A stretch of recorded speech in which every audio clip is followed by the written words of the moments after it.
Now, before we leave the topic of wireless, I just want to talk about SSID one more time because this always comes up. It always comes up on exams. And so let's deal with this situation.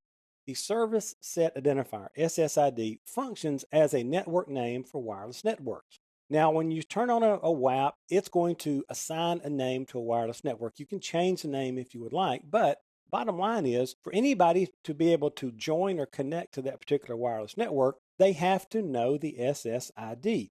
Now, most wireless access points come out of the box, automatically broadcast the SSID so that it makes it very easy for the end users to locate the wireless network and connect to it.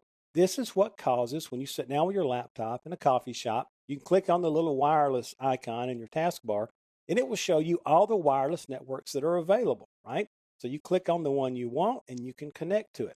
Now, all the wireless clients within range will detect that network because that SSID is actually being broadcast by that wireless access point. Now, this has been considered by a lot of people to be a security concern. This process of broadcasting that SSID. And the thought process is wait a minute now, what if we don't broadcast the SSID and somebody brings their laptop in? They won't even know there's a wireless network there, right? Well, the answer is yes and no.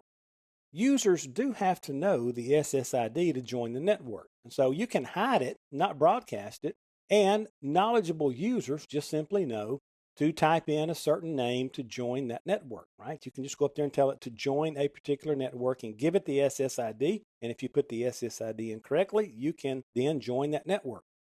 However, make sure you understand the decision not to broadcast the SSID is not a security solution. You can make the argument that it's one element, one level of a wireless security solution, but not broadcasting an SSID is kind of like putting three concrete blocks on your front porch to guard the door. Yes, it does slow some people down, and there are a few personality types that will see the three concrete blocks and not go past them or not step over them or anything.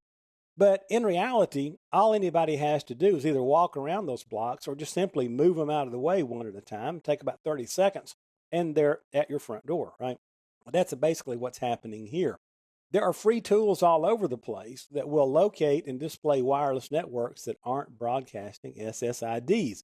If you don't know how to do this, talk to one of the neighbors who's under 13 years old, and they'll give you a copy of one of these free tools, all right? Those things are all over the place out there, and it's where hackers start to learn their craft. A better security solution is to set up your WAP to use WPA2 encryption. We're going to talk about these encryption things a little bit later on in network security, and create a strong network key. And you'll see this little window pop up when you try to join this network by seeing the SSID, and you're going to have to put in the proper network key to set up encryption and to join this network.